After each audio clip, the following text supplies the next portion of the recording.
Hey, everybody. Happy Veterans Day out there to all the veterans who have served our country. Thank you for your service. With it being Veterans Day, I thought this would be another great opportunity to release a bonus episode.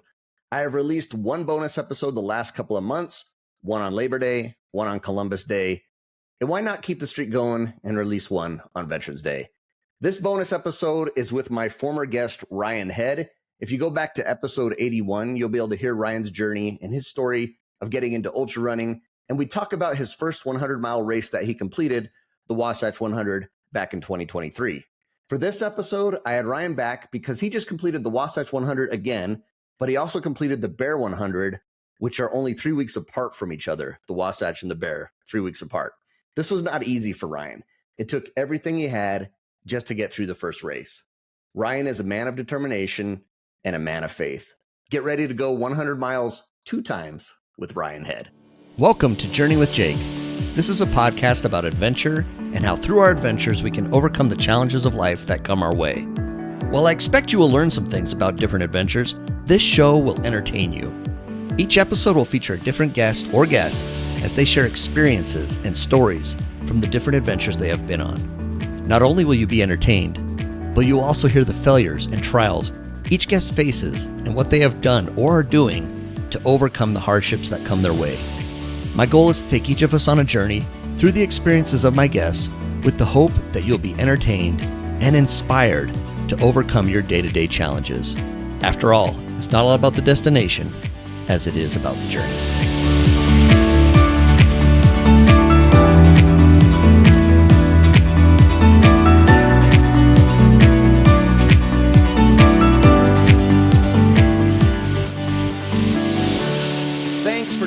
For this bonus episode of Journey with Jake. My name is Jake Bushman, and I am your host for this fantastic conversation with Ryan Head.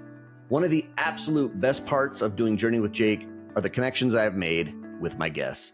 Ryan Head is not only a guest, but he is also my running coach, and more than that, Ryan is a friend.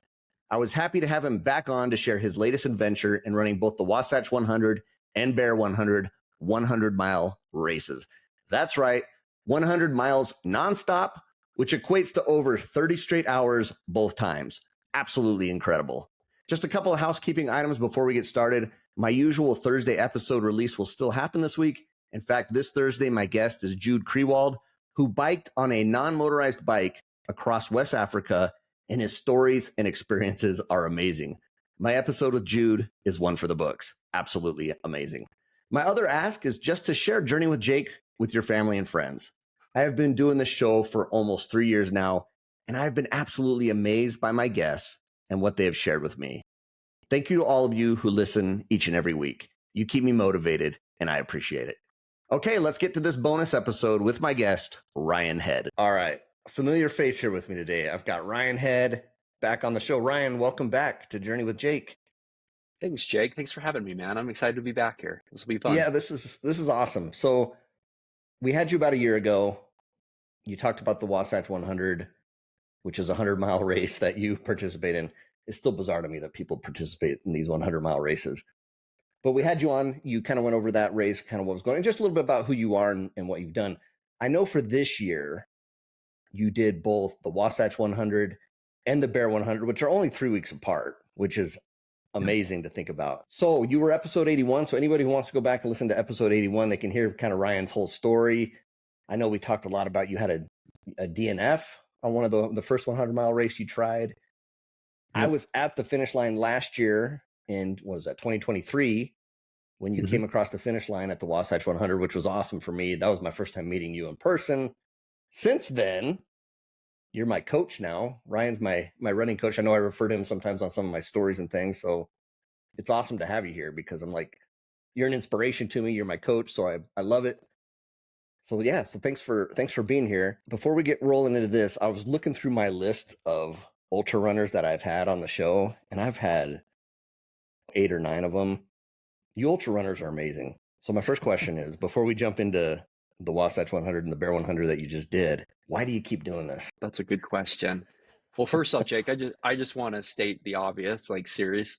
Even though, yes, I coach you, you're a good friend. So I think Appreciate that. that's how you can be successful as a coach. And Maybe there's coaches out there that disagree with that, but I think there has to be a mutual trust between both parties for there to be success. And that goes into business, that goes into a lot of other deep topics too. But I enjoy working with you. And yeah, all my athletes that I work with, like, yeah, I'm their coach, but I also am like, hey, I'm your friend, and like we're in this together because we're partying together. Because I'm doing everything. I would never ask any of you to do what I do. I would only ask you to do what I'm willing to do as well. Anyways, I but love that. I appreciate that. yeah, you're welcome. But yeah, why? Why do I do this? It's fun. That's definitely, I think, the number one reason. I enjoy the battle. I enjoy being out there with other people. I enjoy pushing myself to the limit. Like when you actually get to the races, like that's really just like the celebration. It's all the work you put in that year that's really built up to that moment, and you forge yourself slowly over that time to get to that. And that's just, it's a fun process. Like I love trying to be better every day.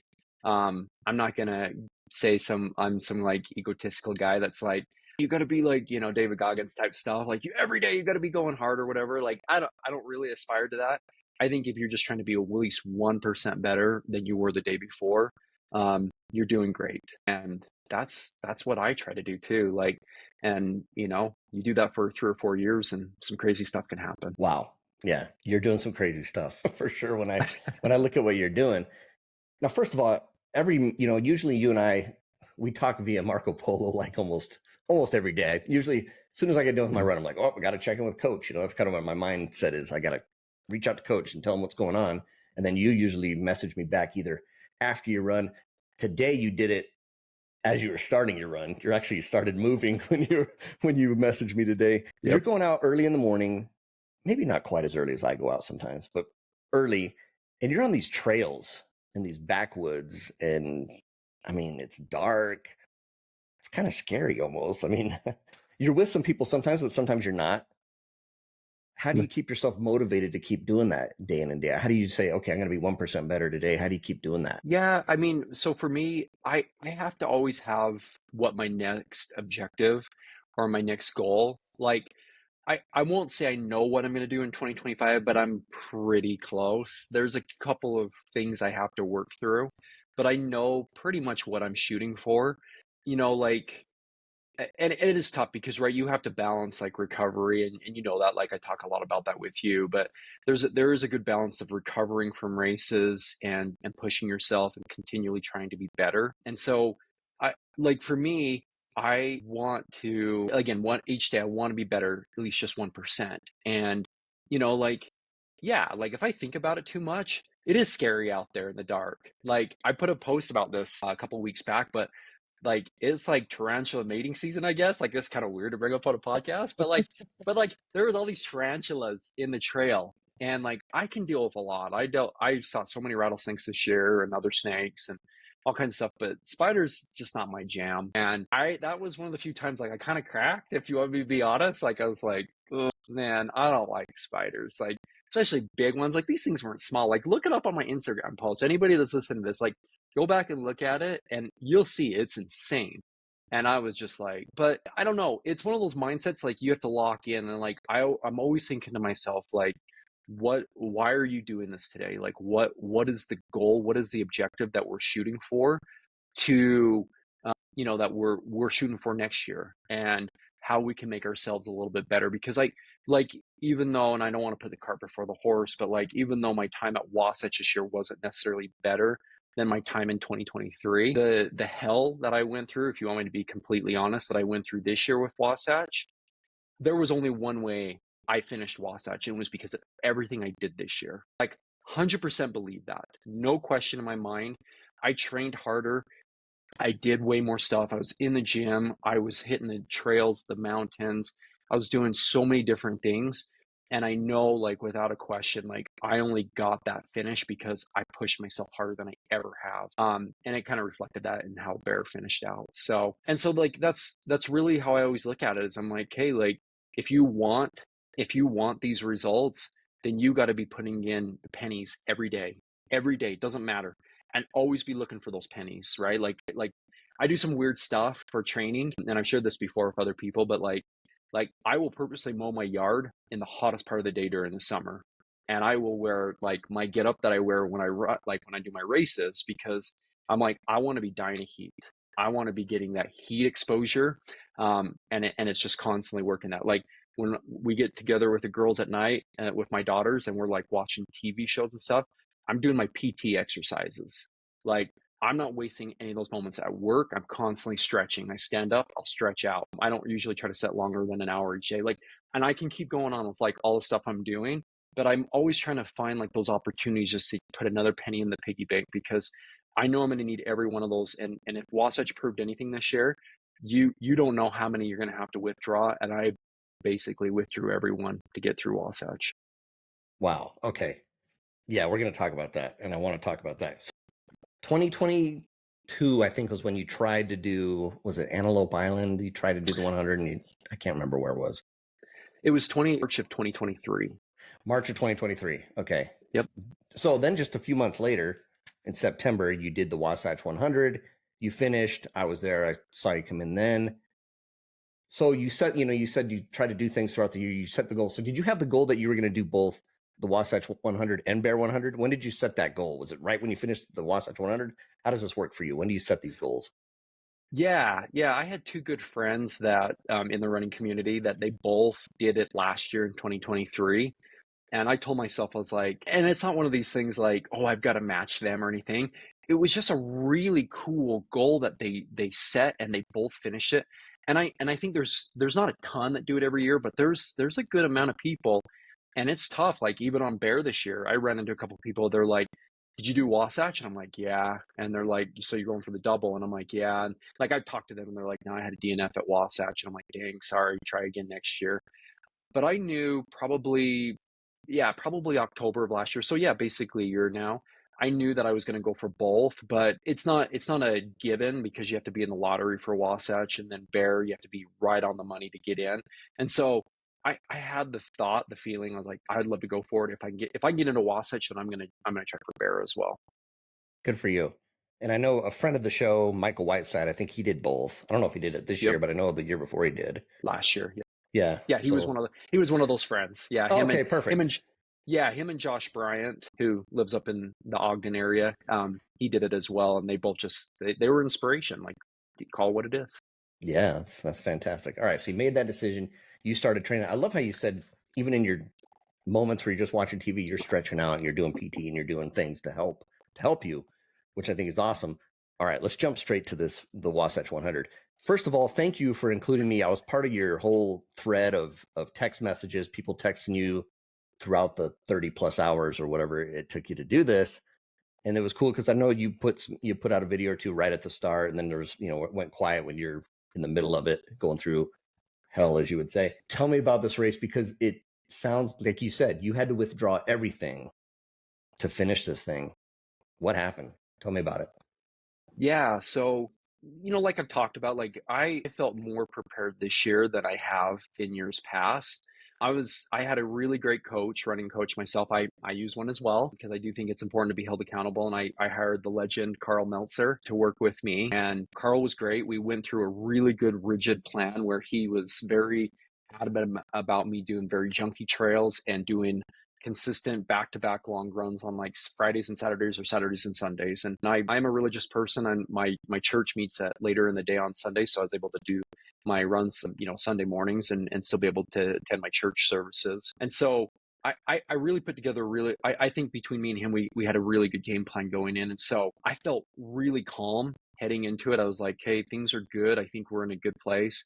Started the race out, and I purposely got to the very back. Like, I was probably in the last like 25, maybe 30 people, because I was like, I don't want to get like pushed up Bear Canyon. Bear Canyon is the start of the race where you basically, over like 3.5 miles, you go like 4,500 feet up a mountain. It's Wow. just crazy. And it's super steep at points, and I didn't burn out at all last year in 2023. Like, I had a good time as well, but I was like, this year I want to make sure that I don't feel any lactic acid in my legs. So I don't want that burning feeling at all. And so got to the top and I was feeling good. But the problem with Wasatch this year compared to previous years is this was very well known. It was going to be one of the hottest years, maybe the hottest that they've ever had the race. And so I do really, like I said, I do some dumb stuff like with heat training. I go to saunas, I mow my yard in the hottest part of the day. The other weird one that I do that a lot of people think is strange, like for my lunches at work, I will go set out my car and have my lunch in the car so that I'm dying of heat.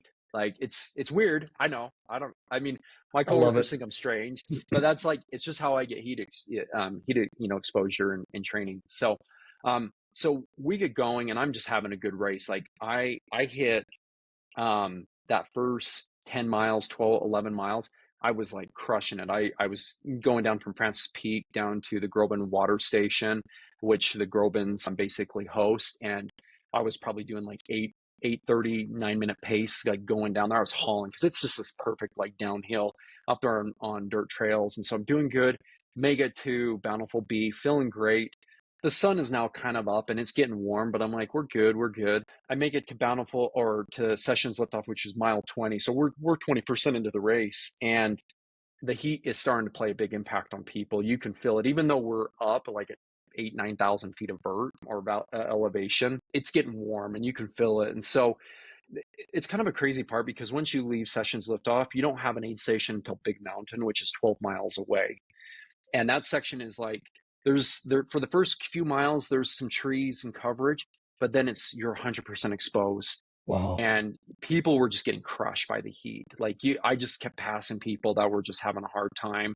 I had a couple of good friends out there that were just they struggled. And I get it. Like, and I'll be the first to say there's not one person I would give grief to this year that DNF'd Wasatch because it was really hot. And at times it was like a morgue, man. Like there was some pretty like crazy things that I saw out there, people just throwing up or cramped or just on the side of the path, and they're just like it's too hot. And I was like, I'm so glad I did my heat training. So I do really good. I get to Big Mountain, to mile 32, and I pick up my first pacer, Donovan Minnis, who's my boss at work, and he's a great athlete. So we get going, and I would say probably like 3 miles in, we're about to Bald Mountain. The heat exhaustion just started, and I felt it coming. It was like this slow feeling of just feeling sick and the nausea. Like my eyes kept wanting to like roll in the back of my head. It was kind of a weird feeling. Um, and I just kept like doing some weird, like it just didn't feel good. And like I felt really sick and I kept drinking water, but I just like I couldn't get cool. And so Donovan was really good because he was like kind of pushing me, but he was like, hey, let's just be smart about our pace. And we did really good. We made to Alexander at mile 40, and I got to tell this story because this is awesome. And hopefully anybody that listens to this that did Wasatch, don't judge me too much, and hopefully you didn't come after me. But we get there and I'm just dying of heat, right? Like I'm like, I might have to DNF because this is screaming hot and I'm just not feeling good. And I have a really good friend, Mark Frad, who he's always like, hey, the best places to cool down, make sure you put cold water in the back of your neck, under your armpits, and down below. And I just grabbed this sponge of cold water and I just got myself in all three places. And I was like, I know that's probably gross for some people, but I was like, I don't even care. Like I'm totally doing it. And it brought my body temperature down big time, and it was awesome. So then I took off from there, and I felt really good because the sun was starting to come down at this point. So and we made it to Lambs Canyon. So we're about halfway. We're at mile 47. The sun is setting, and I'm just like my energy levels. It was like your typical like economics, like supply and demand. I just started like as the sun set, my energy levels just came back as the sun was gone. And so then I left Donovan at that point, picked up Nate Allred, my next pacer, and we cruised through the night. Like we were doing good. We hit every aid station pretty fast, like rapid succession. But the whole time I just kept saying to Nate, like, we got to be quick. Like we got to move as quick as possible in the dark because I know when that sun comes back, the heat exhaustion is coming back too because I could feel it. I could still feel it in here. And as I've talked to like quite a few people now that's had heat exhaustion, because I've never had it before. Everybody I've talked to, even out on the race, are like, you have to go home. Like you're not going to get over it. Like still moving and exercising and all this stuff. You have to like lay down and relax. And I'm like, well, I'm not doing that. I'm not DNFing. Like I want to finish this race. So I was like, okay, we just got to plow through when it's cold and I can just move as quick as possible. So truth be told, we made it to Brighton about like 2 hours faster than I did it the year before. So Wow. I'm moving, like we're cooking. Me and Nate had a great night. I get there and I'm just like, and it really was like between me, Jacob Bateman, and Nate Allred, we were just like rapid succession. We're like, get Ryan his stuff.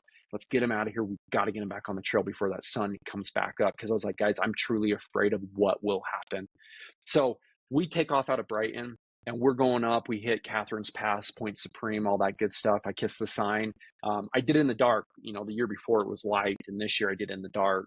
So then I go down, do the plunge, which is just awful. It's this awful section of the course where it's just not a fun trail to go down. So we get going, we keep moving, get to pole line past that, and I'd say I got to mile about 80, 79, 80, and then the sun came up and I knew it was going to be a painful 20 miles. The other thing that I was dealing with, like I showed you a picture of it before we started, but early on in the race, I got my foot wet, and I wish I hadn't done that, my left foot, because I was dealing with blisters like crazy. Did you Basically, step from in a mile creek or 70 on. something, or what happened? Yeah, in Bear Canyon, I early in the race, right? Mile 5, 6, whatever it was, like I slipped and I put my left foot in the creek, and this is on me. Like this was a rookie mistake because I had shoes and socks at a lot of different stations, and I should have changed them out, but I was just like, no, I was kind of being dumb. I was like, no, I don't want to waste time switching them out. Let's just go, like move quick, move, move, move. And now when you think about it in retrospect, which I did this at Bear, I don't want to put the cart before the horse on this one too, but like I changed out my shoes there and it saved me so much time because I wasn't dealing with blisters, but I didn't change it. I started dealing with blisters really bad. I mean, I felt them all the way up to mile 70, but mile 70, it was like, oh yeah, they're angry. And then as soon as that sun came out, we're dealing with heat. The heat exhaustion is coming back. That sick feeling is coming back. I was dealing with some other bodily issues that are not fun. I think I mentioned to you, but I want to leave that where it's at. And then I was dealing with the blisters, and it was rough. Like I knew for mile 79, the last 20, 21 miles was going to be painful. Take me to that mindset, because that's the part that just amazes me about people like you, people who run these 100-mile races. There always seems to be a point where something like that happens where, okay, I got 20 miles to go. My foot's killing me. I'm feeling sick. I'm having other issues. How do you get past that in your mind? Because that's where I struggle, I think, and I'm not going through it, but when I see people, I'm like, how do they do it? I don't get how you do it. Yeah. I mean, I think a lot of it starts back with like all the prep that you put in and the work that you put in to initially start this whole process. Not that I ever dealt with like all these things that I'm dealing with at Wasatch, but I've dealt with blisters before. I've dealt with being warm, never heat exhaustion, but being warm. I've dealt with, other bodily issues that just aren't fun and are very extremely painful, to say the least. And so you kind of like prepare yourself for that. You're like, hey, like I think a good mindset for any whole ultra marathon is like assume the worst is going to happen. I mean, it really is like you have to assume something bad is going to happen because inevitably something is going to, and you got to be prepared to like just tackle it and problem solve and just get back up there and get on your feet. And like, I don't know, maybe this is crazy determination, maybe it's crazy grit, or it's just crazy stupidity. But like, when I think to myself, like, I'm at mile 80, I've already done 80 miles. I only have 20 miles left to get a finish. And I built such a good buffer. Like I had built 2 hours onto what I did the year before. I was like, how can I not finish this? Like almost at this point, I almost could walk the whole race in. And if I have to walk most of it, then I'm going to do it so that I can get the finish and move on to Bear. And like it really did feel like almost like if you're a college football fan or not college football, college basketball, it's like survive and to play another day. Like that's Mhm. really like what became my mindset is it's like, okay, like just survive Wasatch so that we have the opportunity to go for the double at Bear.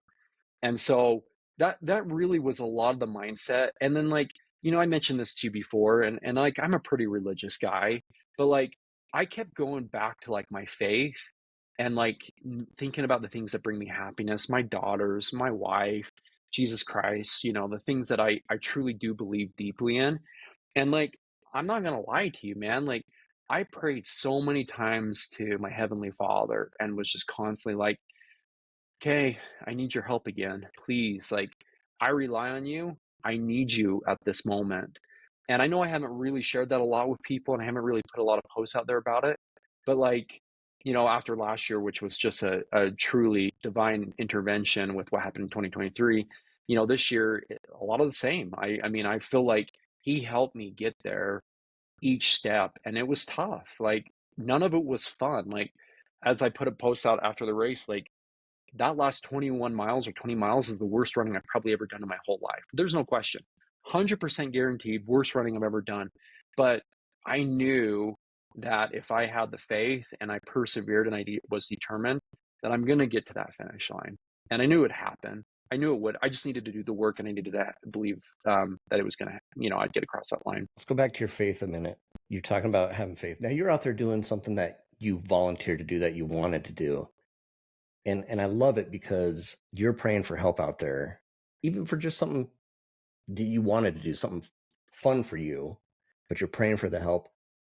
Why do you think it matters to a heavenly Father in your case that you pray to him about something that you volunteered to do? Does that make sense, what I'm asking? Yeah, yeah. I think it matters to him because I personally, like, so I think Jesus Christ knows every one of our, like, everything that we've ever gone, like anything that we're going to go through in this life. I think he has suffered. He knows, like, all the pains, all the sufferings, mental, physical, emotional, spiritual, whatever, you name it. He's felt it. He knows it. And I think he wants to help you. And I think that we are the ones that restrict ourselves 9 times out of 10. I think we are the ones that think, oh, they don't really care about this situation. They don't care that I'm struggling with a family member, or they don't care that I'm doing whatever, right? I think they do care. I think they always care. It's just like, I always go back to, like, if my daughters asked me for help if they were running a 100-mile race, like, would I not help them? Of course I would help them. It doesn't even have to be that. What if it's an assignment at school, or that they're trying to decide what college to go to? They've got acceptance letters to XYZ. They're struggling because they need gas in their car. Like, why would I not help them? Like, duh, like, you totally would. And I really think that, like, that's what they want. Now, right, do they care about who wins the NFL game on Sunday? Not really. I don't think so. That's me personally. But like, these things where you're trying to be a better person and you're trying to help others, and like, I don't really know a lot about like this, but like I've had a lot of people reach out to me and tell me that I've been an inspiration to them, and I appreciate the kind words. I don't know if I'm really that, but like, I want to prove to people that it doesn't matter what your body style is. It doesn't matter that you've had your right knee surgically repaired, like I mentioned before, fully reconstructed twice. Like, I want to prove that anyone can do these crazy things if they believe, they have faith not only in themselves but in a higher being, that they're willing to put the work in, that they're going to be determined. Like, I want to prove to people that that's possible, and I want to be that living example. Like, again, I don't look like your typical ultra runner. I'm 195, and I got a little bit of a gut. I'm okay with that. Like, it is what it is, and it doesn't bother me at all. And if I inspire one person to say, you know what, I'm not going to be constrained back by these knee issues or my back issues or foot issues or whatever's holding you back, and they go accomplish their first 5K, frick yeah, man. Like, that's the greatest stuff to me. Love it. Thank you for sharing that. I appreciate that. So the last 20 miles, you said probably your worst running ever. I saw a video of you coming in. You looked like you were definitely struggling. Just tell me about getting across that finish line before we jump to the next race. Yeah, so just it was rough. It was hot. It was just mind over matter. Like, poor Jacob Bateman, he always gets the raw end of the deal with me getting to the end of the races. And so he was just constantly just like, "Come on, Ryan, I know you got this in you. Let's just keep pushing." And he was saying everything motivational to me. Getting across that finish line, I was battered. I felt sick. I wanted to set down so bad. And getting across that finish line, shaking Adam's hand, and well, he gave me a hug, and then if you see the video, it's kind of funny. Like, I go to shake his hand, and he totally left me hanging. Thanks, Adam. Just kidding. I did I'm see gonna make that. sure. I know. I'm gonna make sure. I'm gonna send this to him so he watches this. We're friends on Facebook. Anyways, it's all good, Adam. I'm giving you a hard time, but then John gave me a big handshake and talked to me for a second. Um, I just remember being like, I don't really remember a lot of what they said. If you want me to be honest, I was like, I just gotta sit down. I don't feel good. I feel really sick. My foot was just like, I don't want to say what it was. Let's keep this G rated. But my left foot was just a mess with all the blisters. So let's just leave it at that. And so I sat down, and the people that were there were just like, dude, get him water right now, and like just trying to chug. And like I didn't want to make it like dramatic or whatever, but like I easily could have just fallen down on the grass and just like passed out there. I think I could have, but I was like, no, like let's sit down in a chair, let's like try to do this. And it was really cool. Like my crew was there, Nate and Claire, his wife, all their kids, Jacob, my parents, Jamie McDonald was there. She's the Fleet Feet manager, and we all just chatted. They got me water. They're trying to take care of me, get me feeling better. And they were like, after about 5 to 10 minutes of you just relaxing, you look so much better. So, Wasatch was just crazy, right? Like the best way to summarize it is I went to hell multiple times and I came back fighting, and I didn't want to give up. And I'm not trying to sound like I'm some like great athlete. It was just I put all the pennies into the piggy bank, and I had to withdraw every one of them just to make that happen. And I think anyone can do that. Like I truly believe anyone can do that if they're willing to put the work and the effort in. And it was just a really hard race with just the heat and being 86 degrees coming through the finish line. I'm just like, come on, like this is September. Like, can't we get a break? And just a hot year. I'm amazed. I'm amazed that you did it. I'm guessing because of how you felt when you finished the Wasatch 100, you couldn't really enjoy it at that moment just because you were not feeling great. When did you realize, hey, I actually did this thing, and we're able to celebrate with yourself? When could you do that? Yeah, like I came home oh, this is a great story. I haven't told anybody this story. I came home that night and I was truly afraid to take my shoes and socks off because I was like, oh, this is going to be bad. And everyone at the end finish line was like, hey, should we take your shoes and socks off? Get you a new pair on? I'm like, no, don't change my shoes and socks. Leave it where they're at. Like, I got to go face this monster by myself. And so I get home and I get into a bath and, try to get myself cleaned up and all this other stuff.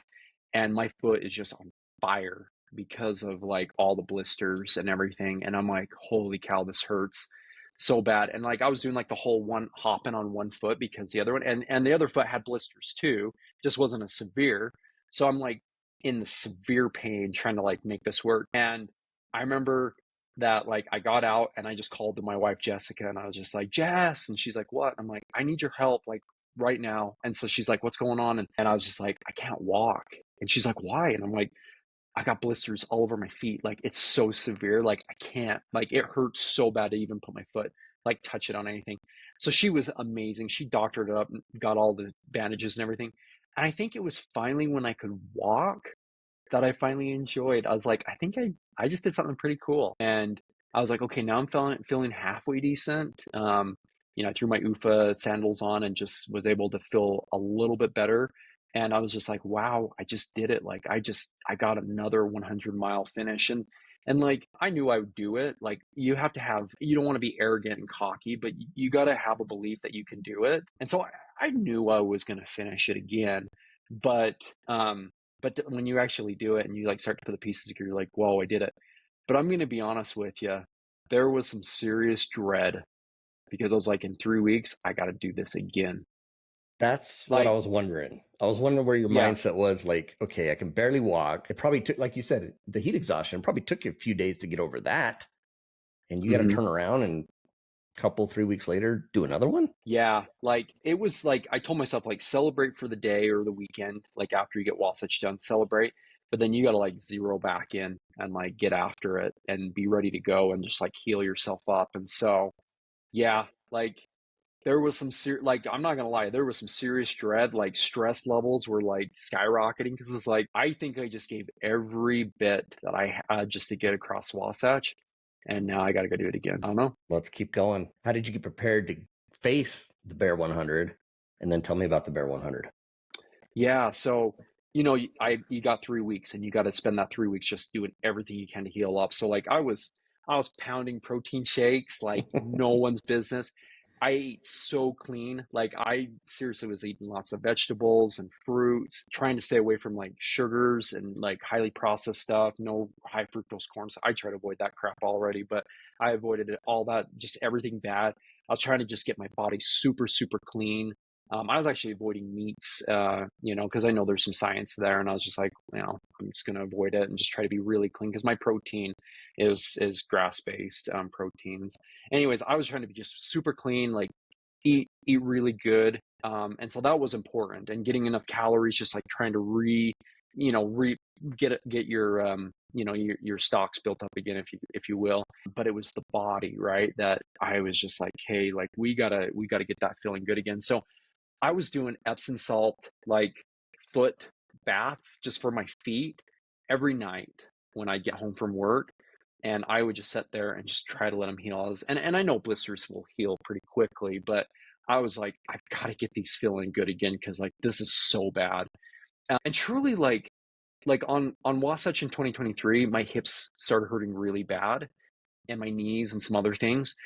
I'll be honest, nothing hurt really bad after Wasatch. And I think a lot of the reason why was one, I did a lot better training. Two, and I felt like I mostly walked the last 20-ish miles because I was in so much pain from and dealing with the heat exhaustion. So I never really felt like I gave everything I had, if you want me to be honest, like physically. I think it was more mental and emotional that I gave everything at Wasatch in this year in 2024. Yeah, my feet were toast. There's no question. Like those were really bad. Yeah, like I don't feel like my back hurt, my hips hurt, knees, quads, like none of that was ever like really, really bad. And so I felt like the recovery came quickly. Like I was running 3 days after Wasatch.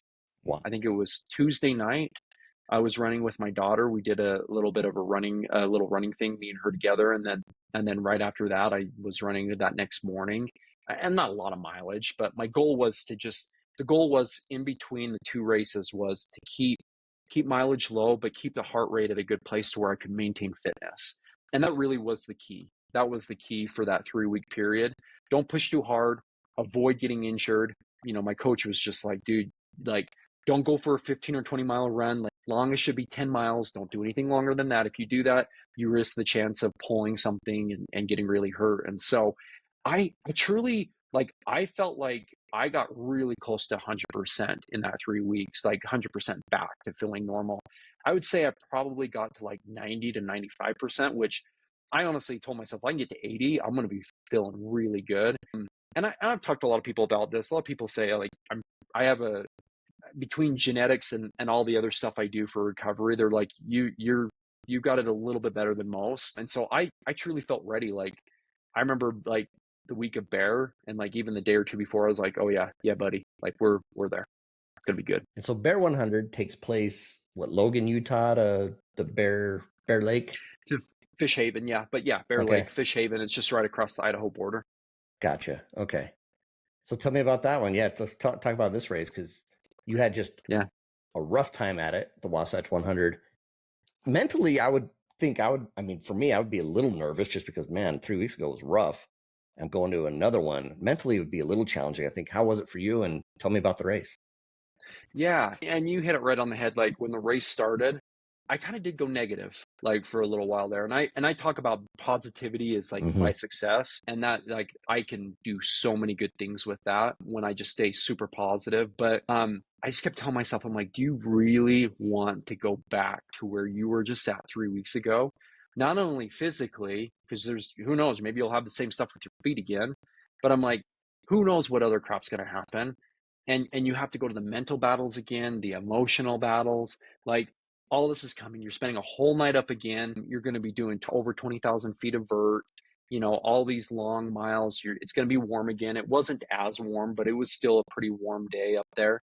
And I remember like in that first 20 miles, like you climb up, you go through what's called Dry Canyon, kind of go up almost to Logan Peak. You don't touch, you do that and then you follow it all the way around and then you start to head down to what's called Latham Hollow. And that's the first 19 and a half miles. And I remember the whole time, like as I'm running that and I get down to Latham Hollow and I meet my crew chief again, Nate Allred, I'm just like, do I really want to do this? Like, do I really want to go through with all of this? Because we're already at 19 and a half miles. We've been out here for what, 4 or 5 hours, whatever it was at that time. And I'm like, oh, this is going to be a lot. And I remember saying to Nate, I was just like, it's going to be an act of God if I get across like the finish line here. And he was like scared. He's like, are you okay? And I'm like, dude, just saying, man, like I still have 80 more miles to go. Like this is gonna be rough. Like I have this feeling it's gonna be rough, which I was so wrong because it wasn't, which is insane. Like still don't know like how it all came together. Well, I do know how it came together because I prepped and I did everything right. But I left that and that was truly my low point. And I got to give a lot of credit to my next pacer. And she actually posted something about it on Facebook today on in our our running group. But she was talking about like how the mindset and remember that it's fun. And I remember like mile 24, 25 of bear, and I was just like still in just in a stupid mood. I remember being like, dude, when do you get to run 36 hours and you have no other worries in life? Like, I mean, yes, I did it just 3 weeks ago, but like, when do you usually get to do this? Like, it doesn't happen. So like, why are you being grumpy pants about this? Like, have fun. And I was like, dude, like this is supposed to be fun. Like, what am I doing here? Like, why am I being so lame and everything? And I think a lot of it had to do because it was warm that day. So I remember I was just walking up this canyon and it was really hot, and I totally felt like inspired from Heavenly Father to get the creek and just dump all the cold water on this creek, just get my hat and just keep, like I said before, hit all the same places. And I did that, and it was like my attitude just did this. It was like, oh yeah, like it's a good day. And so like then I became kind of like the fun crazy guy out there. I'm like running and I see these guys on a motorcycle and I'm over there putting like my thumb out to see if they get hitch a ride, and they're all laughing, and the one guy's like slapping the back of his motorcycle like, hey, hop on, type of thing. And I'm just laughing. I'm like, you guys are good. But then I just like it just became fun. And I just told myself, I'm like, dude, you gotta remember that this is supposed to be fun. And like, let's go. Like, let's have fun. Let's keep pushing. And so from that point forward, I was just slaying it. Like I was just like my pace was a lot faster than what we had predicted after doing already 100 mile. And so luckily Nate Allred, my crew chief, and Joe, who was my first pacer, they just by I don't know, we got lucky because the tracking system you probably saw it, like it wasn't updating too like Mhm. accurately, and it was throwing a lot of people off. And so luckily they made it to Right Hand Fork, which was where they were meeting me at mile 37. And they were there and they're like, dude, you're like an hour plus ahead of schedule. You're crushing it. And I'm like, I'm having a good day. Like, it's a good day. Like, I'm feeling like $1,000,000. Like, let's go. We got in there. Nate's wife, Claire, had her standard chicken noodle soup for me. And I ate that as quick as possible. And we took off and we just flew. Me and Joe, she was my first pacer. She got me at like when my body was still almost 100%. She got me, and we were doing like 12s and 13-minute miles in certain sections. And like that was the beautiful thing, is there were so many parts of Bear where you just can fly. And I was just doing like in some of those sections I was doing like 10, 11, 12-minute miles. And I just that's how I built up the big buffer and like why I was ahead of schedule. So me and Joe do really good. The one of the tough parts is climbing up Tony Grove. It's like a 5 mile death march because it's just a constant like 6, 7, 8% incline. But you get up to the top of that, and that's halfway. That's mile 50, and I pick up Jacob Bateman, and it was fun. We had a good time in the night. That's amazing. And I'm guessing the rest of the 50, it just finished out kind of, you were able to cruise through the rest of the race. And what was the rest of it like? Yeah, the rest of it was really good. Like it was hot again, and like Bear, I gotta admit, Bear is super pretty and it's a lot easier to run on. Like I love Wasatch. Wasatch is like I think it'll always be my favorite 100 miler. But Bear is the trail's easier to run on, and it's so beautiful. Like the leaves that were falling down, like I can't even explain to people. Like I was joking with a lot of people about this. I'm like, if I told people what it was like, they're gonna think it was a fairy tale or it doesn't really exist. But like these like yellow leaves are like falling around me as I'm running down like these pristine trails, and I'm like, this is so magical. But yeah, like I picked up Jacob Bateman and we took off, and Jacob was with me for 25 miles from mile 50 to mile 75. And like I wouldn't say there was ever really any like crazy incidents or anything like that. I just remember Jacob always saying to me over and over, he's like, dude, you're a man on a mission. You are determined and you're crushing it. Like I was consistently hitting like 16, 17, like uphill 18, 19-minute miles. He's like, dude, you're a man on a mission. Like I am so impressed. And he just kept saying that over and over. And he's like, you're going to crush this race. Like you're going to get a really good time. He's like, I don't want to tell you what I think you're going to hit, but you're not going to be doing golden hour, mile 35, hour 35 to 36. He's like, you're not golden houring this time. And I'm just like, well, we'll see. Like, we'll just keep going. And so crushed it. It made it to mile 75, got to Beaver Mountain there, and I just got all my stuff on. That's where I changed my shoes this time. Well, Nate Allred changed my shoes. A lot of credit to him for that. He was a good crew chief, took those off. From there, I picked up Nate Allred. He ran with me from that section on for about 10 miles. And it was kind of slow and go. I've run 175 miles at this point in a 3-week period. I'm a little tired. We still kept a pretty good pace. Like, I think we were doing like 18s and 19-minute pace the whole time. Beautiful trails, just awesome. And then we get to mile 85 and I pick up my last pacer, Sean Brock, and we did good. Sean just pushed me. He would not let me off the hook. And I was tired. Like, I wanted to go easy. And he's like, nope, we're pushing. And he was hounding me, like almost to the point where it was like driving me crazy. And we've had some fun conversations about it since, but he just was on me the whole time. And we got there to that last aid station with 8 miles left. And we got up there. There's a steep incline for about 500 feet right after that last aid station. And then it's all extreme downhill.